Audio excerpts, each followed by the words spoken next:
Lagi rin ba kayong problemado sa parking? Madalas din ba kayong makipag-unahan at makipag-agawan?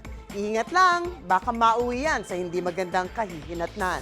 Sa Maynila kasi isang lalaki ang patay dahil umano sa agawan sa pwesto sa parking. Base sa investigasyon, 3 magkakasunod na putok ng baril ang narinig ng isang saksi bago nadatnan ang biktima. Ayon sa pulis, parehong parking attendant ang biktima at suspect. Ang mga tanong ninyo tungkol sa parking, sasagutin natin. Ask me, ask Attorney Gabby.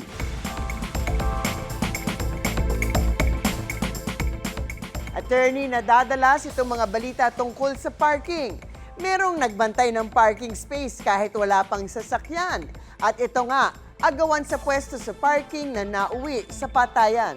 Ano ba ang sinasabi ng batas tungkol dito? Well, syempre yung mga usapin ukol sa mga pag-assign sa mga parking attendant sa mga parking slot, hindi naman po yan nasa mga batas na natin. Not unless ito ay pag-assign ng mga traffic enforcer, ng ating mga government agency tulad ng MMDA or ng LTO or ng LGU na may posibleng ordinansa at sila ay nag-enforce lamang ng kanilang otoridad sa ilalim ng batas. Wala din tayong batas na pinasa ang Kongreso na nagsasabing bawal mag-reserve ang tao sa isang parking slot. Pero kung tutusin, hindi naman ito nararapat na dahil ang parking ay para sa kotse at hindi para tayuan ng tao.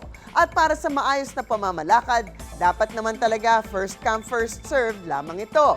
Ito na rin ay to prevent accidents at, more importantly, to prevent yung mga away na yan dahil nagkakainitan na nga ng ulo dahil paninindigan ng iba na okay lang na mag-reserve ng parking slot ang isang tao. Buti pa ang Marikina may ordinansa na sila para malinaw na bawal ito at bawal whether ito ay nasa kalsada o nasa shopping mall, simbahan o restaurant.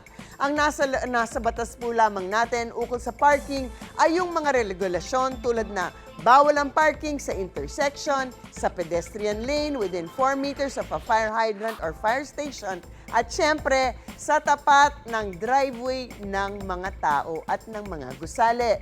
Di na kailangan pag-isipan yan, di ba? But in any case, ito pang tanong.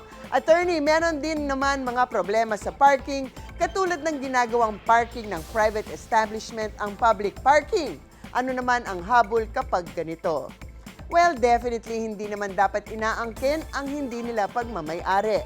At mas lalong hindi nila dapat pagkakitaan.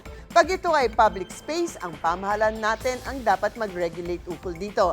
And as a general rule, ang pamahalaan din lang ang dapat na makinabang. Pwedeng ipatigil to at baka dapat ay ibalik ang mga ibinayad na parking fee kung meron man. In the end, nasa enforcement po ng batas natin yan.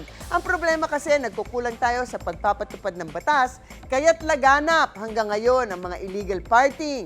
Kahit na sinasabing hindi dapat parkingan ng mga lansangan, meron din ngang pagtitinda sa mga sidewalk at lansangan kahit sobrang traffic na rin ang nangyayari.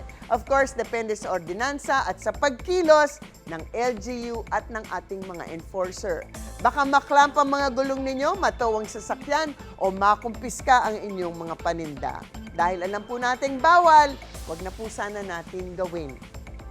In any case, mga usaping batas, bibigyan po nating linaw para sa kapayapaan ng pag-iisip. Huwag magdalawang isip. Ask me, ask Attorney Gabby.